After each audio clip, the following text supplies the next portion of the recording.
사도 바울은 상소를 했습니다.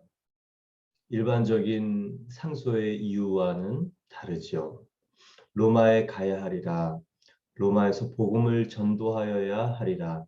하나님의 더 큰 계획을 기대했기 때문에 그 가이사 네로 황제에게 자신의 그 판결을 맡겼습니다.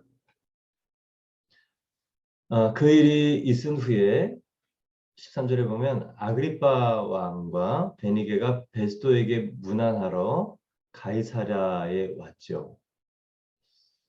이 베스도는 그 어려운 난감한 그리고 그 지배국의 아주 예민한 재판을 피할 수 있는 기회가 생겼습니다. 이유는 사도 바울이 상소를 했기 때문에. 정말 결판을 내고 결단을 내기는 참 어려웠습니다. 왜냐하면 죄가 없었기 때문에 고소하는 이 원고들의 사내들인 공의원들의 고소 제목은 사실 하나도 로마법에 의하면 죄가 아니라는 것을 알았기 때문에. 그러나 죄가 없다고 판결하기에는 유대 실제적인 영향력을 가진 유대 지도자들이었기 때문에 그 사람들의 실망하는 그 판결을 내리기는 조금 부담스러웠을 것입니다. 그러나 한 사람, 무죄라고 얘기하기엔 너무도 죄가 없는 이 사도 바울을 그 무죄라고 선언하기에는 이 도덕적 양심과 그리고 로마의 이 실용적 실제법에 어긋나는 일, 할 수 없어서 이렇게 저렇게 우왕좌왕하고 전임자 벨릭스는 2년을 끌어왔고 또 본인도 어떻게 해야 될지 난감한 상황에서 사도 바울이 상소를 했고 상급 법정에 재판을 받겠다. 이 가이사랴에게 보내달라라고 했기 때문에 오히려 벨릭스 베스도는 오히려 마음이 한결 가벼워졌을 것입니다. 그러나 이제 문제는 남았어요. 상급 법정에 상소를 할 때 리포트를 써야 되는 것이죠. 죄목은 무엇이며 고소 이유는 무엇이고 또 그거에 대한 이 재판관의 베스도의 의견은 이렇다라는 걸 써야 되는데 마땅히 쓸 수 있는 내용이 없었던 것입니다.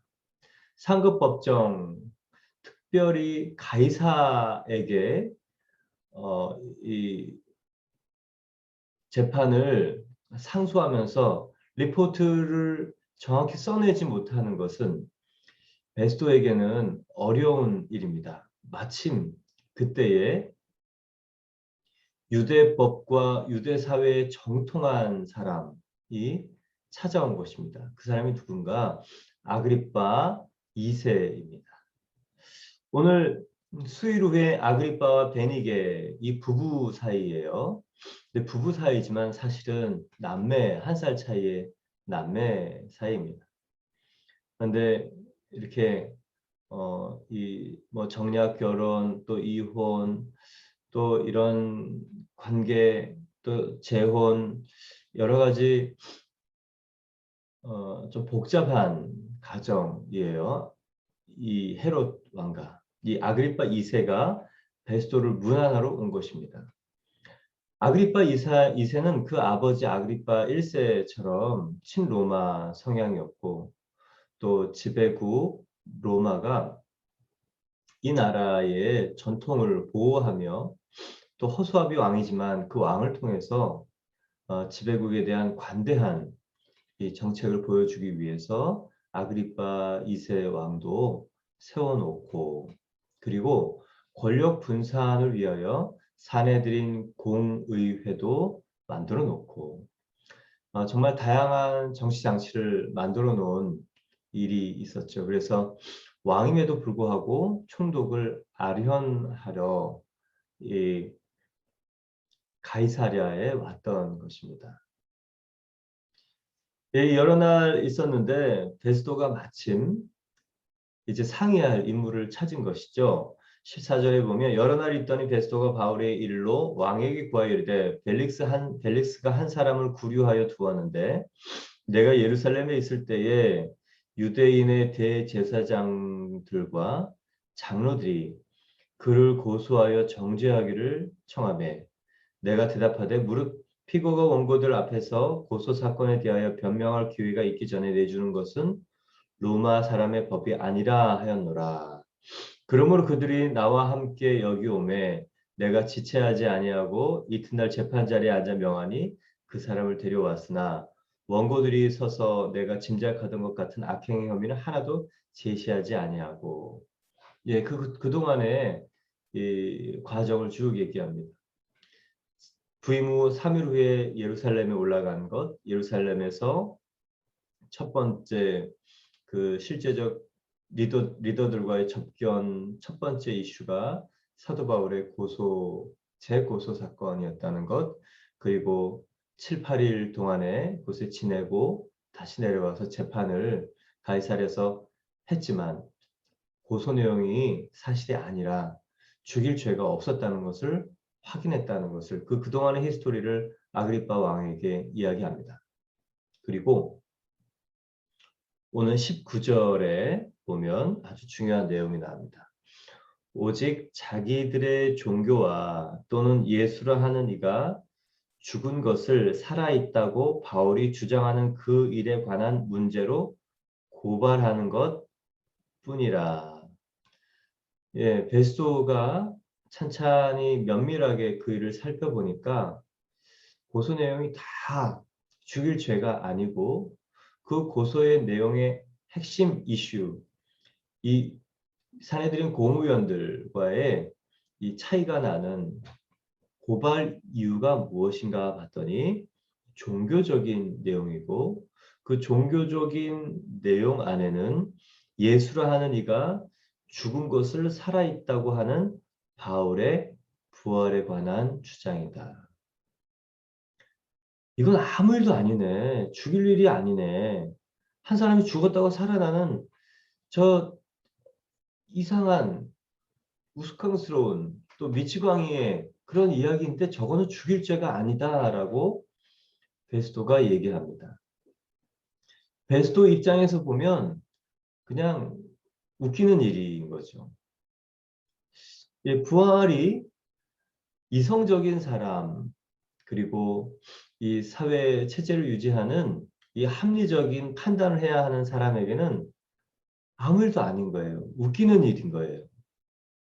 예, 그거는 뭐 정치적인 문제도 또 법률적인 문제도 아닌 그냥 한낱 개인의 그냥 이 종교적인 문제라고 생각합니다.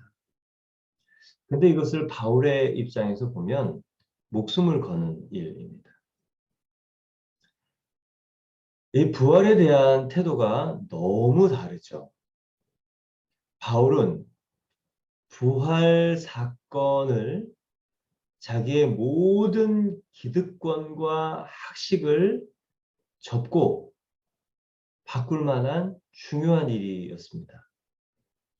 그러나 베스도에게는 그냥 한 사람이 믿기지 않는 일, 그리고 유대 지도자들에게는 결코 있을 수 없는 그래서는 안 되는 일이 부활이라고 생각되었기 때문에 첨예한 문제가 되었습니다. 어쩌면 베스도는 이 부활을 믿는 사도 바울을 조롱하고 있는지는 몰라요. 무죄이지만 그 부활에 관해서는 너무 터무니없는 허무맹랑한 것을 믿고 있다라고 이 부활을 믿는 사도 바울을 조롱하고 있는지도 모릅니다. 그러나 사도 바울에게는 너무 중요한 일이죠. 인생 전체를 바꾸는 일입니다. 존재가 완전히 뒤바뀌어진 일입니다. 그래서 목숨을 걸고 온 세계를 다니며 부활의 복음을 전하는 자입니다. 이유는 한 가지입니다. 부활을 소문으로 들은 사람, 그리고 부활을 머리로 아는 사람이 아니라 부활하신 예수님을 만난 사람이기 때문에 그렇습니다. 오늘 고발 이유는 간단합니다. 부활을 전했기 때문에. 여러분, 다른 사람에게 예수님이라는 분이 실제적인 인물이고 부활하셨어. 부활하셨어. 계속 얘기하면 어떻게 될까요? 네. 어떻게 되겠습니까? 미친 사람 취급을 받습니다. 정신없는 사람 취급을 받습니다. 그래서 저와 여러분은 그 정신없는 사람을 취급받지 않고 싶어서 어쩌면 이 부활에 대해서 예수가 부활했어라고 전하지 않을지 몰라요.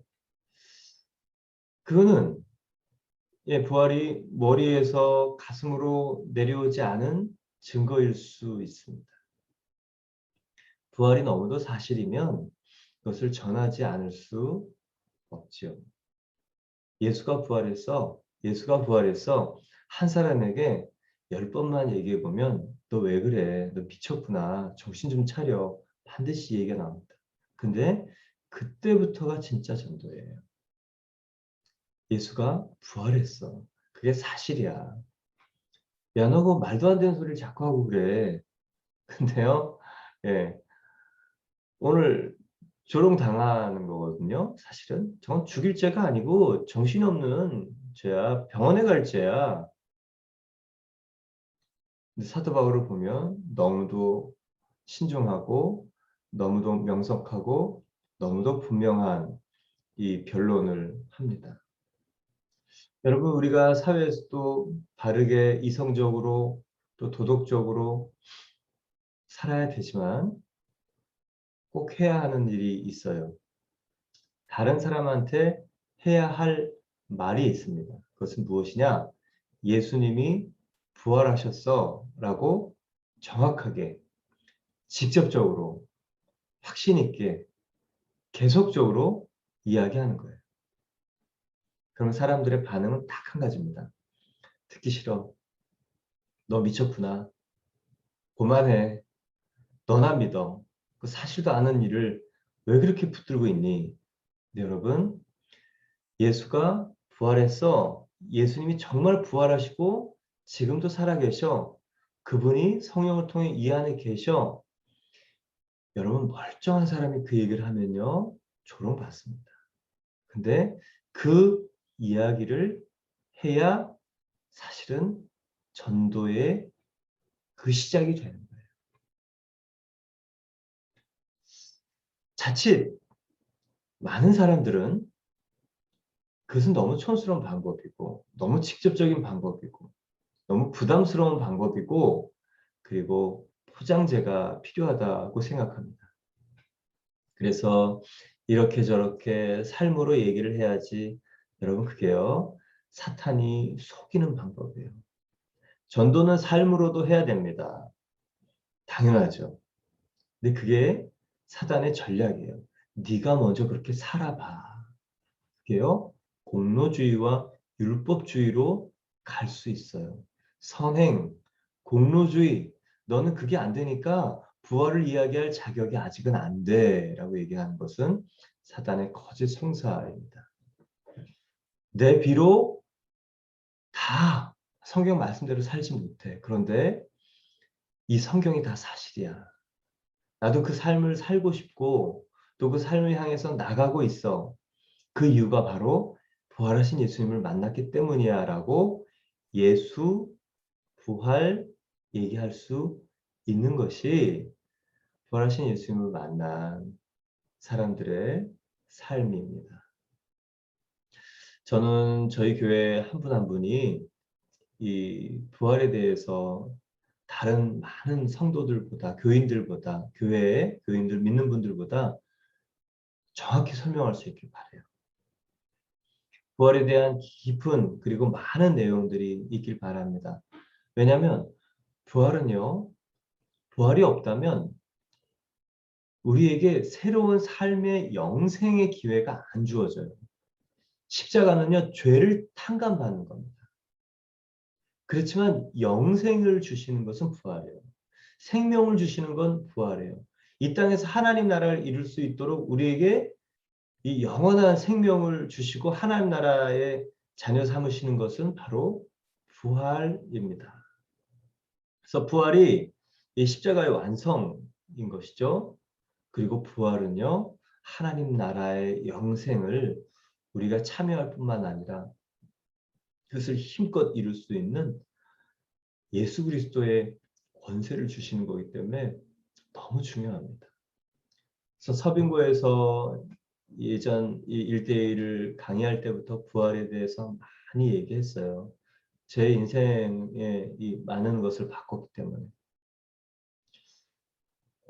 그리고 부활과 승천의 관계가 굉장히 또 중요합니다. 이 에베소서 2장 6절이죠. 함께 하늘에 앉히시니, 그게 십자가 연합과 동일한 성격이 있습니다.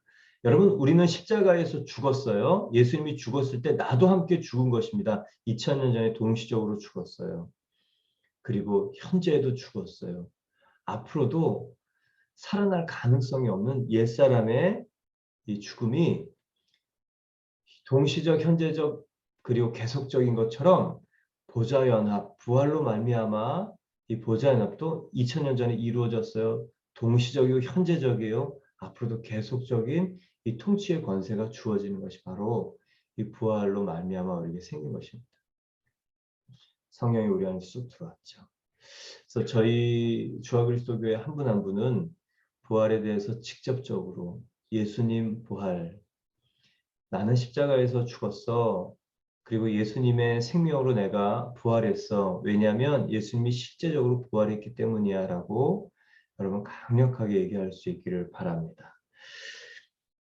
예, 그때 사람들은 도전을 받고 질문을 하고 그리고 관계가 나빠지거나 틀어지거나 또 아니면 정말 왜 그래? 라고 질문을 하면서 복음을 들을 준비가 돼 있죠. 그런 일이 있기를 바랍니다.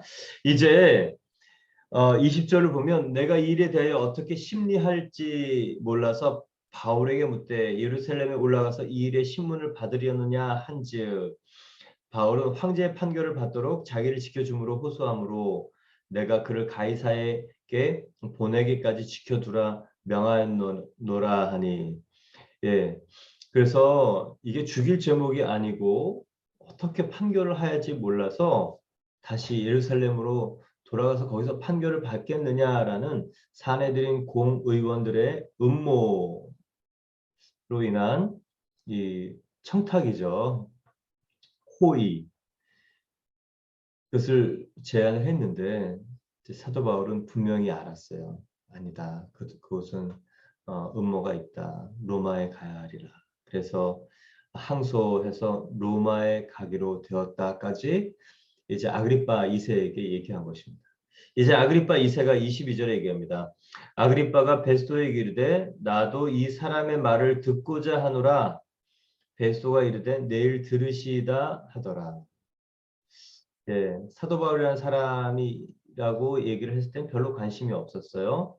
근데 이 사람이 얘기하고 있는 고발의 이유, 부활을 듣고 나서 아그리파 2세는 나 저 사람 좀 만나보고 싶다. 그 사람 얘기를 좀 듣고 싶다라는 거예요. 이 가정 히스토리가 좀 있습니다. 이 아그리파 가문과 예수님하고는 이 철천지 원수 같은 이상한 사연이 있어요. 베스도의 관심은 어떻게 신문을 할까?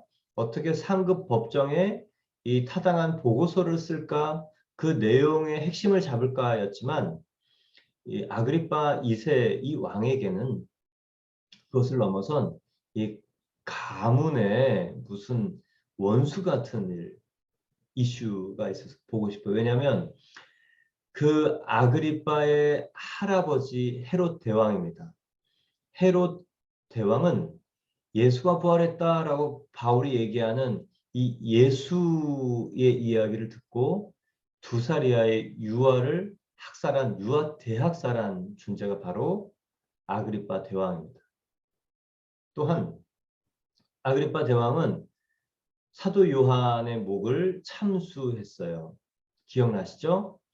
예, 그 살로메가 춤을 추자 무엇을 원하냐 나라의 절반이라도 주겠다라고 얘기했을 때 그 엄마, 예, 악한 여자 사도 요한, 세례 요한, 제가 사도 요한이라고 잘못 얘기한 거 같네요. 세례 요한입니다. 세례 요한의 목을 쟁반에 담아달라고, 예, 이 꼬마 아이가 얘기를 해서 정말로 그 목을 잘라서 쟁반에 담아 준 거죠. 예, 이 헤롯과 예수님은 너무도 이 대각일 수밖에 없어요. 왜냐? 헤롯은 본인이 이 분봉왕이긴 하지만 대왕이긴 하지만 로마에 의해서 세워진 왕이긴 하지만 자신이 이 유대만큼은 왕이라고 생각했습니다.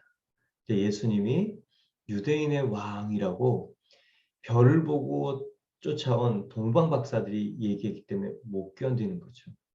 여러분, 예수님이 나의 왕이 되시기 전까지는 그렇게 내가 가지고 있던, 내가 앉아있던 그 하나님 자리에 예수님이 도전해 온다고 생각을 합니다. 그래서 예수님 주인 바뀌기 전에는 주인이 바뀌는 과정에서는 많은 소동과 분쟁이 일어납니다. 헤롯 대왕뿐이 아니에요. 그 아들 아그리파 1세는 예수가 메시아다, 예수가 살아나셨다, 예수가 주다라고 얘기했던 이 사도들, 특별히 야고보의 목을 베었습니다. 헤롯 대왕의 아들 아그리파 1세는 야고보의 목을 베었어요. 왜냐하면 사람들이 좋아했기 때문에. 예, 예수가 정말 왕이라고 얘기하고 예수가 부활했다고 얘기하니까 못 견디는 거예요. 그리고 사람들이 좋아하니까 베드로의 목도 참수를 하려고 감옥에 넣었지만 성령님께서 감옥문을 계속 열어주셨죠. 그 아그리파 1세는 두로에서 연설을 하다 충이 먹어 죽었습니다. 그 충이 먹어 죽을 때 그 아들, 오늘 이 왕이 된 아그리파 2세는 17살이에요. 이 아그리파 2세의 이 지금 왕, 아버지는 이 기독교 그리고 할아버지는 이 예수 부활에 대해서 아주 분노가 많습니다. 그런데요, 이게요, 세상 원칙이에요. 내가 왕의 자리에 앉아 있으면 예수님이 왕이라고 할 때 못 견디고 분노가 납니다. 저는 지금 이제 저희가 한 지 5개월째죠. 이 주인 바꾸기 하면 반드시 이런저런 일이 나타날 수밖에 없어요. 이거는 영적인 일입니다. 의식적인 일을 초월하고 무의식적인 일을 포함하며 영적인 일이에요. 이 주인 바꾸기는. 그래서 많은 일들이 일어납니다. 분노가 나는 분들은요. 사실은 그것은 에고예요. 자아입니다. 꺾어져서 부러져야 되는 옛사람의 그 실체가 바로 분노를 일으키는 거예요. 오늘 이 아그리파를 통해서 보는 것이죠. 예, 뭐 어떤 분은 분노를 통해서도 나타납니다. 어떤 분들은 예, 뭐 네, 목이 아프시기도 하고 예, 어떤 분들은 또 네, 하나님께서 또 의식을 터치하시기도 하고 이 다양한 방법으로 이 대치 상황이 나타나는 건데 여러분 영적인 이 원리를 이해하면 그냥 잘 이해할 수 있습니다. 주인이 바뀌기 전에 참 주인이 오면 이 가짜 주인이 한 거를 하는 거예요. 그래서 오늘 이 아그리빠는 이새는 사도 바울이 궁금했던 것이죠. 이 가문의 원수 같은 단어는 예수, 부활입니다. 그러나 그 부활하신 예수님이 주인 되시면 사도 바울처럼 사람 인정과 창피 그렇게 연연해지지 않아요. 사도 바울은요, 사람 인정 이제 관심이 없어집니다. 이 초월해져요. 부활은 사람이 인정할 수 있는 것 너머에 있는 거예요. 그런데 사실이에요. 그것을 말하는 사람, 그래서 부활을 정말 체험하고 경험한 사람은요, 자기 체면, 자존심, 사람의 인정, 평판, 그에 대해서 자유롭습니다. 자기 알아주지 않는데 괜찮아요. 자기 자존심 조금 짓밟히고 구부러졌는데 괜찮아요. 그리고 자신에 대한 이 평판이 또 자기가 원하는 대로 들리지 않더라도 괜찮아집니다. 그 괜찮은 만큼 부활을 얘기하면 되는 거기 때문에 그러시죠. 여러분 오늘 말씀을 통해 두 가지를 이해하시기 바랍니다. 베스도는 리포트를 써야 됩니다. 예, 부활과 예수 그리스도에 대한 명확한 마음의 중심이 서지 않으면 계속적으로 미룰 수밖에 없어요. 계속 숙제가 남습니다. 계속 미뤄지는 것은요, 우리 안에 아직 내가 예수님 앞에 자아가 구부러지고 꺾여야 된다는 것을 말하는 것이죠. 그렇게 분명해지면 딱 부러져요. 두 번째, 예, 아그리빠 왕처럼 예, 발끈하고 분노하고 여러 가지 현상이 나타나는 것은 사실은 이 주인이 바뀌는 과정, 환영할 만한 일이라는 것입니다. 예, 참 주인이 나타나는 것을 내 영혼이, 의식이, 무의식이 직감했다는 것이에요. 영적인 일입니다. 그래서 그때 이렇게 기도하셔야 돼요. 내 옛사람, 자, 너는 십자가에 못 박혔다. 절대적으로 예수님 발 앞에 이제는 굴복할 것이다. 신기하게요.